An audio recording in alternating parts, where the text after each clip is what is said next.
Halo sahabat, ketemu lagi sama Mimin di berita terkini MotoGP. Honda adalah pabrikan yang paling muspro di MotoGP saat ini. Honda dihadapkan dengan kenyataan pahit hingga tengah musim berlalu. Tak ada perubahan signifikan, bahkan kini membuat rider-rider mulai frustasi hingga mengadakan pertemuan darurat. Ada apa? Kita bahas. Honda.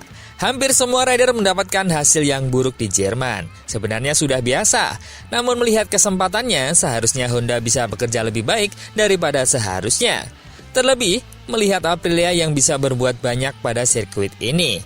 Namun itu tak berlaku bagi Honda. Bahkan tetap tak lebih baik dari Yamaha yang dikendarai Quartararo. Setelah diadakannya race, Honda nampak melakukan evaluasi karena ini sudah dalam tahap darurat.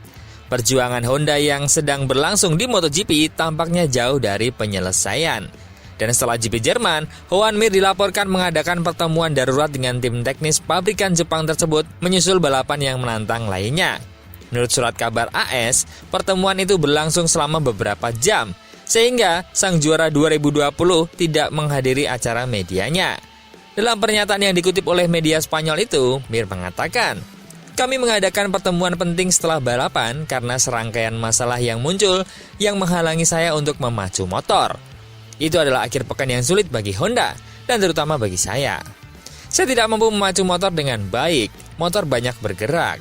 Saya banyak bergerak dan takut, hampir jatuh beberapa kali tanpa mencapai 100%. Mir tengah mencari analisis terperinci tentang performa Honda hingga saat ini.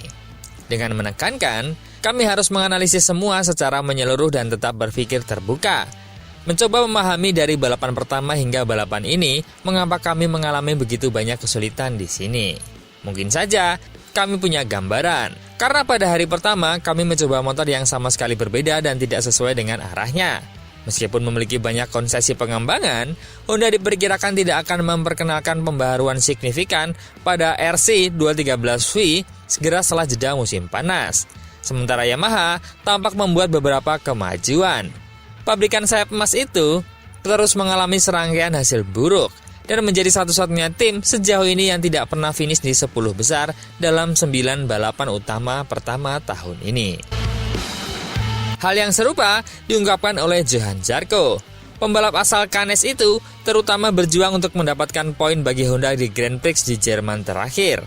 Meski begitu, Johann Zarco nyaris meraih poin dengan finish di urutan ke-17. Hasil yang jelas tidak meyakinkan dirinya telah bekerja keras untuk mencapainya. Zarco jujur soal perasaannya usai balapan. Saya sedih dan getir karena tidak masuk zona poin. Saya dekat dengan grup Jack Miller dan Augusto Fernandez, dan saya sangat ingin membawa pulang sesuatu karena itulah tujuan saya. Tapi saya kehilangan terlalu banyak waktu di awal balapan meskipun saya memulai lebih baik daripada hari Sabtu. Saya kehilangan 1/10 detik di tikungan pertama dan tidak mudah untuk pulih. Namun, pembalap Prancis itu mengambil sisi positif dari balapan tersebut. Satu-satunya hal bagus adalah di lap-lap terakhir saya mampu mengendalikan ban belakang dengan baik. Saya merasa sudah unggul dengan baik. Namun sayang, Nakagami menutup pintu ke arah saya dan juga berhasil menyalip hari ini. Sehingga meski dekat, namun kurang dekat. Performa Honda, motor juara di Jerman. Seperti yang saya katakan, sensasi yang saya rasakan lebih baik dibandingkan hari Sabtu, juga berkat suhu yang sedikit lebih rendah. Namun grade yang lebih rendah terutama membantu kinerja bagian depan, sementara tidak meningkatkan cengkraman di bagian belakang. Kami belum finish terlalu jauh dari yang lain, namun kenyataannya kami masih belum cukup kompetitif untuk bisa bercita-cita masuk 10 besar. Saya sangat mengharapkan pembaruan yang menjamin langkah maju yang nyata. Saat ini, saya sedang mengerjakan diri saya sendiri dan akhir pekan ini saya mencoba memanfaatkan kekuatan RC213V secara maksimal.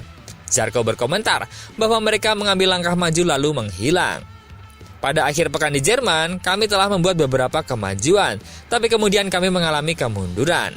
Pada Sabtu pagi, kami kehilangan waktu karena kami tidak menemukan keseimbangan, dan itulah mengapa GP saya tidak mendapatkan setidaknya posisi ke-15. Meski begitu, dia tidak menyalahkan Lucio Cecinello. Ini juga tidak mudah baginya, tapi dia super profesional. Seperti saya, dia mengharapkan sesuatu yang lebih dan ingin memberikan kepercayaan kepada Honda. Karena dia tahu kemampuan mereka. Namun, ketika dia mendengar komentar kami dan melihat kesedihan di mata kami, hal itu sulit dilakukan. Begitu pula memotivasi sponsor untuk percaya pada proyek Honda. Sedangkan Luca Marini akhirnya mendapatkan poin meski berbau hibah. Namun, dibandingkan dengan rider-rider lain, Luca Marini nampak lebih baik. Meskipun begitu, sekarang Luca Marini menjadi rider referensi Honda karena kelebihan analisis dan sensitivitasnya terhadap motor. Bahwa pengembangan motor Honda didasarkan dengan bagaimana Luca Marini. Lantas mengapa begitu? Karena Luca adalah satu-satunya rider yang tak pernah crash. Luca mengerti bagaimana limit motor. Sehingga untuk mengembangkan motor harus bisa maksimal tanpa resiko crash. Sehingga limit sebenar-benarnya Honda ditunjukkan pada Luca Marini. Luca dikontrak 2 tahun untuk pengembangan Honda. Jadi tahun ini, dia hanya kolek data untuk pembaharuan Honda tahun depan. Dan dengan masuknya Alex Espargaro, maka hal itu akan mempermudah jalannya memperbaiki Honda. Namun, yang jadi pertanyaan adalah, kenapa Alex Espargaro? Luca Marini juga menambahkan, untuk mendapatkan rider baru, bukan dari Toprak solusinya, namun dari rider berpengalaman MotoGP.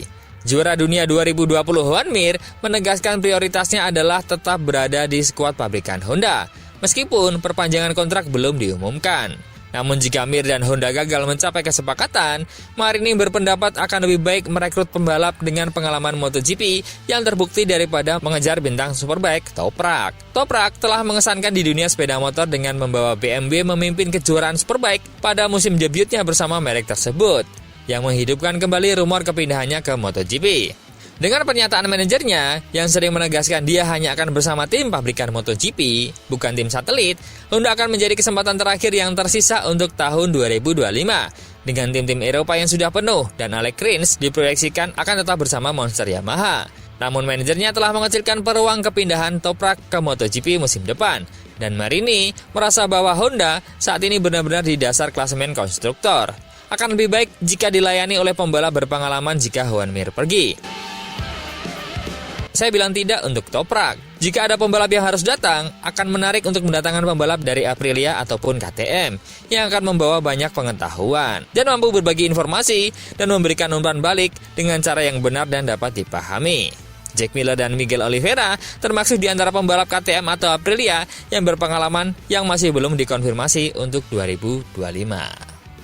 So, mampukah Honda bangkit di musim kedua ini? Dan jika musim depan Honda tak kunjung bangkit, akankah berakhir seperti Suzuki? Honda sebenarnya kaya raya, tapi arahnya kemana? Menurut teman-teman, sebaiknya gimana?